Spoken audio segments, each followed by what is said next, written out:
E aí, meus queridos, tudo bem? Bora para mais um videozinho aqui.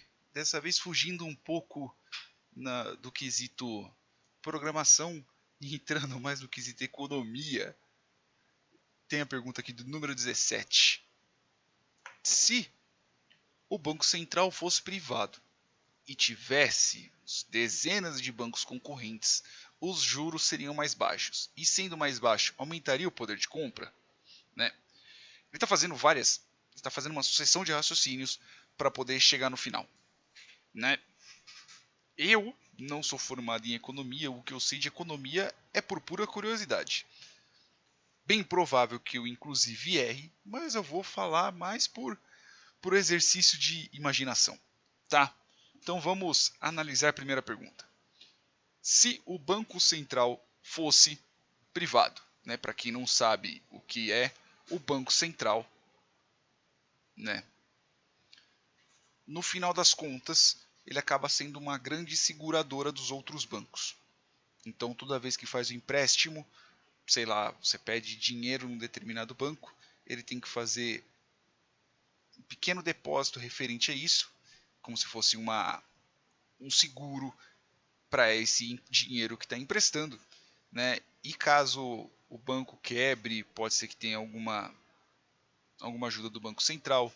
Existem alguns, vamos considerar assim, direitos caso algum banco entre em falência, entre em bancarrota, como por exemplo você poder recuperar, que eu lembro são em torno de 50, 500 mil reais que o Banco Central ele meio que te garante para sua conta corrente e assim por diante, né?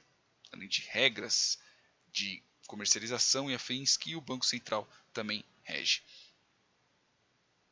Que eu saiba, né, ou pelo menos no Brasil, o Banco Central ele é meio que uma força independente, mas ele não é algo privado, né? Então não é uma entidade social, né? Então não são determinadas pessoas que simplesmente criam um banco central, porque afinal de contas também para você criar um banco central você precisaria de muita grana, ok?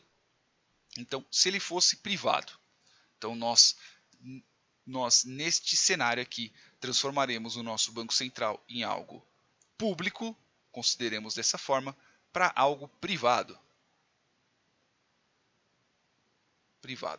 Beleza? E tivéssemos dezenas de bancos concorrentes. Nós temos alguns bancos concorrentes aqui, mas são concorrentes peronomútil. Existem vários bancos, inclusive bancos de investimento, bancos aos quais você nem tem uma agência grande, ao qual, sei lá, o Itaú, um Banco do Brasil, ou um Bradesco, existem bancos pequenos que eles ainda também ganham fortunas de dinheiro, né? Mas eles não são tão públicos assim, como por exemplo o Banco Safra. Você não pode simplesmente chegar no Banco Safra e falar, não, eu vou abrir uma conta sem alguns pré-requisitos.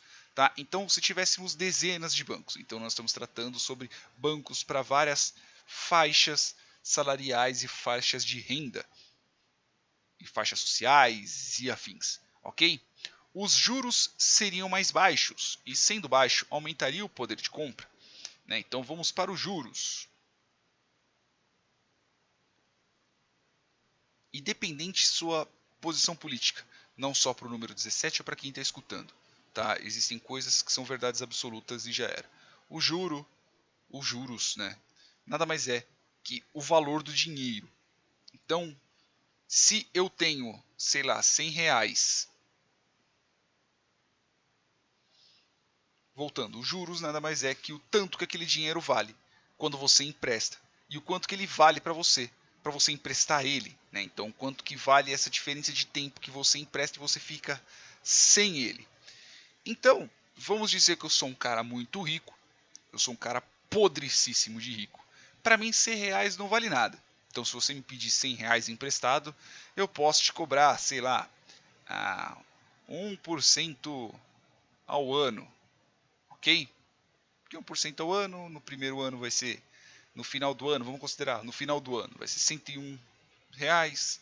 Depois no segundo ano, 102,10 e assim por diante. Mas vamos considerar agora que eu sou um cara muito pobre, eu não tenho muita grana. Estes 100 reais vão me fazer falta neste meio tempo ao qual eu estou te emprestando. Então eu vou querer uma grana a mais de volta, eu vou querer uma compensação por este empréstimo. Então estes 100 reais que eu vou te emprestar, eu vou te cobrar, sei lá, 10% ao mês. Juros nada mais é que o valor dessa diferença de tempo que eu vou ficar sem essa grana. Ok? Nada mais é que isso. Agora vamos juntar todo o argumento dele. Se o Banco Central fosse privado, então, pelo fato de ser privado não quer dizer que tenha somente um. Pode ser que você tenha N bancos centrais. Se bem que o Banco Central aqui no Brasil ele também tem um marco regulatório. Ele também trabalha na parte de regulação, né, de transações e de regras bancárias e assim por diante. Né? Mas vamos considerar que eu somente tenha um. E tivéssemos dezenas de bancos concorrentes. Então, pelo fato de você ter uma concorrência, então, pô, eu vou chegar no banco A. Quanto que é para emprestar 100 reais? Eu tenho, sei lá, a 1% ao ano. Ah, e se eu chegar no banco B? Ah, ele pode me emprestar 0,9% ao ano, por exemplo. Se ele tem uma faixa de lucro em cima disso, se existem juros menores ou juros obrigatórios ao fundo, não vamos entrar neste ponto. Mas a concorrência ela acaba trazendo isso. Então, graças à concorrência, você pode ir para outra pessoa, você pode ir para outro banco e pleitear, né, e pedir por um valor menor neste juros, nessa taxa ao qual você vai estar pagando. Ok? Então, os juros seriam mais baixos e sendo mais baixo aumentaria o poder de compra. Se o Banco Central fosse privado, tivesse dezenas de bancos concorrentes, os juros seriam mais baixos. E sendo mais baixo, aumentaria o poder de compra? Aí depende, né? Não depende nem tanto dos anteriores, depende deste último aqui, que é o aumentar o poder de compra. Por quê? A gente pode, eu vou dividir, eu vou dividir aqui em duas partes. Eu vou dividir em volume monetário, ok? E valor do dinheiro. Valor do dinheiro. Qual que é a diferença dos dois? Os dois, dependendo de como você tiver balanceada a economia, os dois aumentam o poder de compra. Só que cada um tem um efeito diferente, tem uma causa diferente, para ser mais exato. Quando eu estou tratando de volume monetário, eu estou tratando de ter R$1 e passar para ter 100 reais. Como? Pegando um empréstimo, por exemplo. Eu posso chegar num banco ao qual o juro seja mais barato e eu posso pegar esse empréstimo. Então eu tenho, sei lá, R$1. A partir desse momento eu pego R$99 de empréstimo e eu vou ter 100. Aumentou meu poder de compra? Aumentou. O tanto que eu vou ter que pagar por este poder de compra no final das contas, porque vamos arredondar, eu peguei 100 reais, eu vou demorar um ano para pagar, no final das contas eu tenho que devolver 101. Tá vendo esse R$1 aqui de diferença? Que é o meu juros? Aonde eu vou pegar ele? Não sei, eu vou ter que gerar essa grana de algum jeito. Ok? Então, você tratando aqui, aumentar o poder de compra, aumentando o volume monetário, beleza, tratando de uma economia estável. E quando a gente está tratando de economia estável, a gente está tratando do valor do dinheiro. Que aqui no valor do dinheiro entra um bagulhinho chamado inflação. Eu estou super, hiper, mega simplificando a economia, tá? Como se eu estou falando de um jeito como se eu entendesse muita coisa, né? Mas eu estou super, hiper, mega simplificando. Então, o que é a inflação? A inflação, consideremos dessa forma, nada mais é que a degradação do poder de compra do seu dinheiro. O que eu quero dizer com isso? Vamos dizer ok? Eu, Bruno César Ferreira Tomás, eu tenho 31 anos atualmente. Quando o plano real, quando mudamos de Cruzeiro Novo para o real, R$1 valia muita coisa. Na época, dependendo de onde você comprava pão a 8 centavos, a 5 centavos.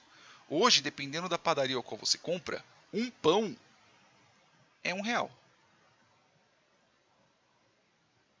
Ou até mais, dependendo do que você compra. Uma Coca-Cola, sei lá, valia 89 centavos na época. Hoje, dependendo do lugar, se você comprar num posto de gasolina, por exemplo, você pode pagar R$15, R$10, R$9 numa garrafa de Coca-Cola, 6. Então, o que é isso? Quando a gente está tratando do valor do dinheiro, estamos tratando do quanto que aquela fração monetária consegue comprar, não, o quanto que ela vale, para ser mais exato. Então vamos considerar que em 1994, R$1, vamos brincar de Silvio Santos, que vale mais do que ouro, ok? Vamos fazer um exercício de raciocínio. R$1 comprava, vou deixar de meio amarelinho aqui para ficar parecendo bonitinho. Beleza, deixa eu só colocar essa corzinha aqui. R$1 valia 1 kg de ouro. Não valia, mas eu estou só fazendo um exercício. Vamos dizer agora que em 2019, este mesmo R$1, agora ele compra 0,35. 350, vai. 0,350 não precisava do zero também. Quilos, gramas não, que senão é muito pequeno. Quilos de ouro. Então o que quer dizer? Quer dizer que eu tenho uma fração monetária, eu tenho uma fração de uma moeda, que neste caso estamos tratando simplesmente de R$1, que antes comprava 1 kg de ouro e hoje em dia compra 350. Veja que você teve uma degradação desse valor, dessa fração monetária. Então o dinheiro deixou de valer. Por isso que existe essa coisa que é a inflação. Como que essa inflação ela acaba exercendo, como que este imposto, vamos considerar assim, governamental, acaba exercendo em cima disso?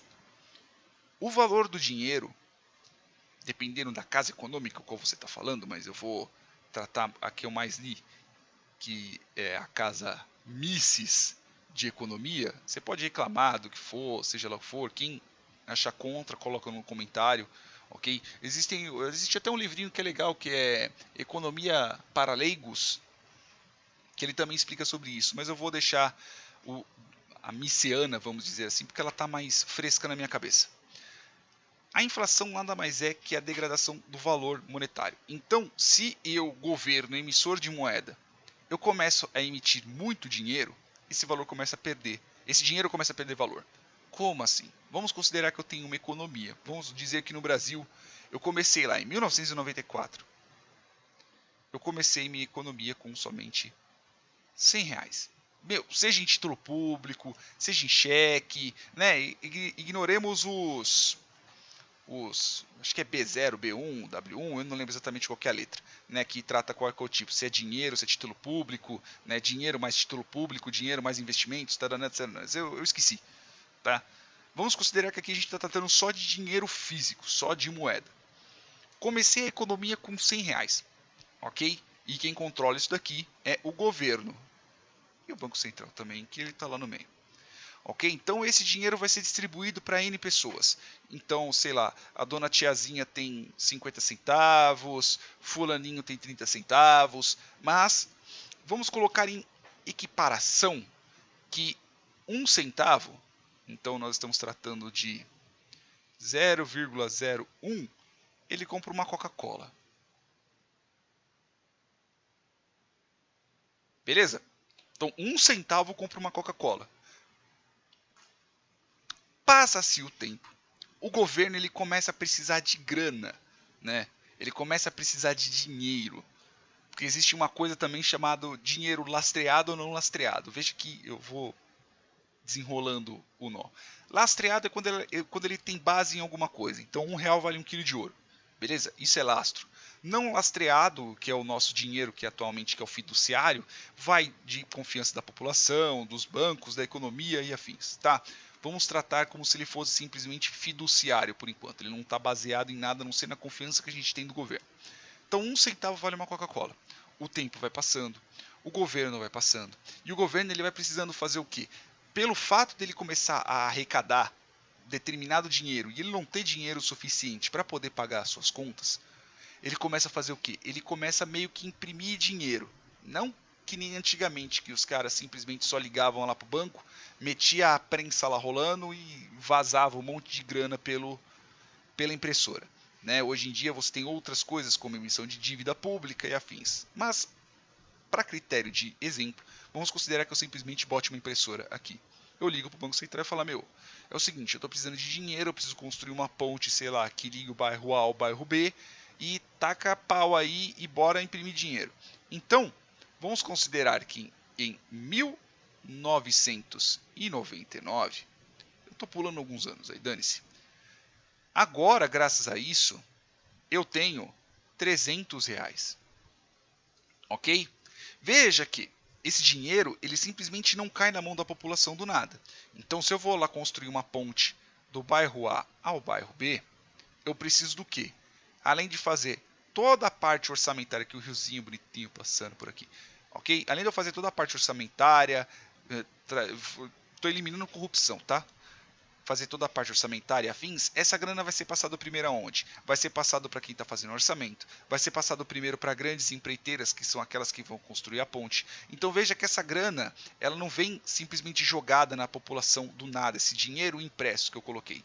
Ele vai descendo de grau em grau, então passa para a construtora, que a construtora vai comprar determinados produtos, determinadas ferramentas, sei lá, um trator, cimento e afins, e vai alimentando toda a grade de toda a rede, para ser mais exato, a rede econômica que está embaixo. Então vai chegar uma hora que eu vou ter R$300 rolando na economia, ok? Seja em título público, seja em empréstimo e afins. Ele vai estar aqui 300 conto. Então veja que eu tenho muito mais dinheiro rolando na economia.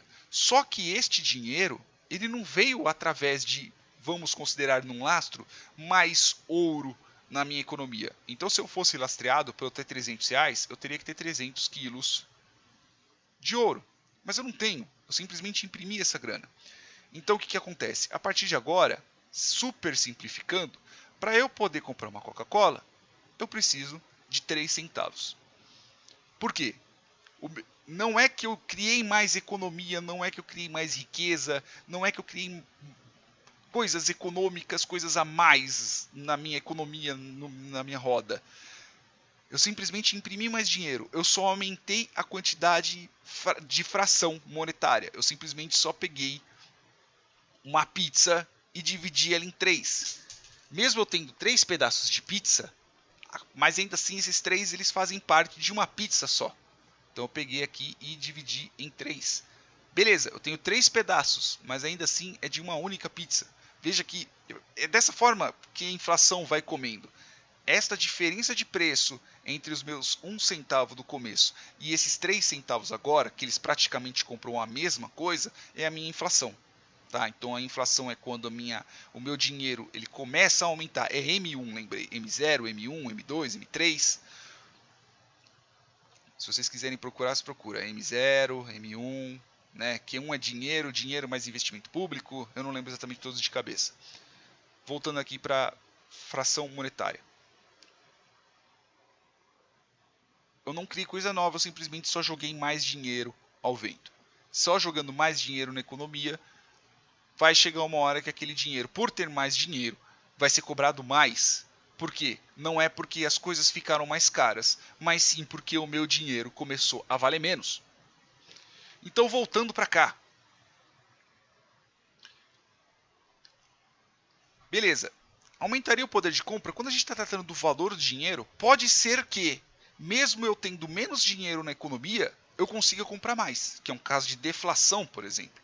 Meu dinheiro ele começa a valer mais. Começa a ter menos dinheiro na economia, rodando na economia. Então, graças ao fato de o dinheiro ser mais escasso, começa a aumentar o valor dele no mercado. Então antes eu pagava R$1 numa Coca-Cola, pelo fato do real valer mais, agora eu pago 80 centavos. É lógico que não é do nada, lembra quando eu disse que aquela grana vai descendo através da economia? Né? Então várias coisas, aí vai para o seu Zé do boteco, aí o fulano vai tomar uma cachaça, já desce mais essa grana, aí o cara que comprou o trator vai comprar a borracha, vai comprar o pneu, e veja que essa grana ela vai espalhando, né? Até que chega uma hora que vamos considerar assim, ela é uniforme. Então voltando para cá, tem como sim aumentar o meu poder de compra, mesmo sem aumentar a fração de dinheiro na minha economia, né? Que aí entraria na questão do volume monetário. Né, qual que é a quantidade de dinheiro que eu tenho na minha economia. Mas pode ser que aconteça também o inverso. Pode ser que diminua o meu poder de compra. Como? Eu aumento muito o valor monetário, o volume monetário que eu tenho. Então, antes eu tinha R$100 e graças ao fato do juro ser tão barato, começa a surgir mais dinheiro no mercado. Então, antes eu só tinha R$100, né?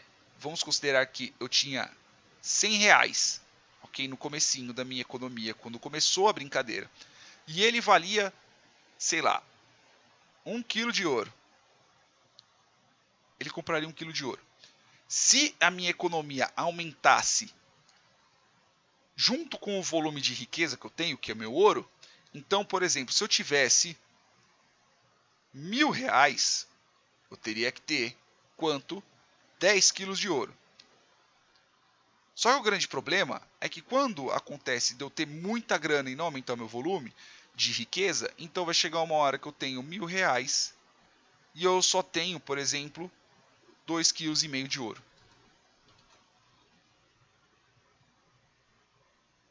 2,5. Então, não aumentou proporcionalmente o volume monetário e o volume de riqueza. Então, o meu dinheiro ele começa a perder valor, né? Então, aqui praticamente perdeu 1/4 do meu valor. Então, pode ser sim que aumentando o volume monetário com um juros menor, o meu dinheiro começa a perder valor. E isso aconteceu na economia brasileira, que você teve muita gente emprestando dinheiro, os juros era muito barato, o governo deixava os juros muito barato, então teve aquele boom econômico, um monte de gente viajando, né, um monte de gente fazendo empréstimo, um monte de gente construindo coisas, aumentando fábricas, né, quando não era exatamente aquele valor que valia o dinheiro, graças à intervenção econômica do governo, os juros acabou ficando menor, o valor do dinheiro não era o valor exatamente daquele que a economia mesmo ditava, e graças a isso você teve crises financeiras, que nem a gente teve há pouco tempo atrás. Tá? Então, voltando, volume monetário, aumento do volume monetário nem sempre quer dizer aumento do poder de compra. Se você aumentar o volume monetário e manter o valor econômico, sim, você aumenta o poder de compra, que é quanto aquela fração de dinheiro compra de determinada mercadoria, determinada riqueza, determinado serviço, seja lá o que for. Eu posso sim diminuir o volume monetário e aumentar o valor do meu dinheiro, o valor de quanto que aquela fração de grana compra de determinado produto, determinado serviço, seja lá o que for, ok? E eu posso ter os dois juntos. Eu posso ter um aumento do volume monetário e um aumento do valor do dinheiro, né? Então, dependendo da situação, acaba ficando até que um valor estável da minha grana. Então, eu posso continuar recebendo R$100, né? E ele acaba comprando mais até. Ele acaba comprando a mesma coisa ou até menos, dependendo de como for. Quer ver um grande exemplo? Um grande exemplo é a Venezuela, que o dinheiro começou a valer tão pouco que dependendo do lugar no qual você vai comprar, você compra por quilo. Então imagina você ter que pagar 1 quilo de frango. Você tem que colocar, sei lá, 350. Não 350, vamos colocar 3,5 kg de notas de R$100 para você ter algum valor equivalente. Né? O dinheiro, a fração do dinheiro é tão pouca, que aquele dinheiro vale tão pouco perante alguma outra moeda ou perante o seu valor real, que você tem que usar o quilo dele. Né? Então o papel em si é mais valioso do que aquela fração de dinheiro que você tem. Por isso, caso você seja bem novinho, pergunte aos seus pais como é ter uma nota de 500 mil cruzeiros, ou como é você simplesmente mandar cortar zeros do dinheiro. Né? Imagina você ter uma nota de R$500 mil que você vai numa doceria e você enche somente um saquinho de doce. Né? Imagina você com R$500 mil comprar 5 pacotes de bala fine. Praticamente é isso. Beleza, meus amores? Então, é um assunto complexo, sim. Né? Não dá para simplesmente explicar, sei lá, nem sei inclusive há quanto tempo eu estou falando já. Dá para destrinchar mais isso daqui, explicar mais coisas, mas como eu disse, eu não sou economista, não sou formado em economia, o que eu sei é de curiosidade, mas eu gosto de falar bastante, por isso eu estou falando até agora. Beleza, meus amores? Espero o número 17 ter explicado mais ou menos isso, né?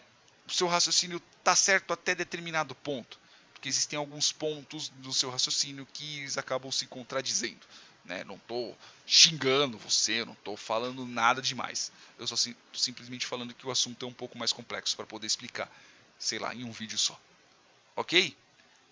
Beijos no bumbum, espero que vocês tenham gostado do vídeo e até mais. E me perguntem mais coisas do tipo, tá? Eu gosto de falar bastante. Fui!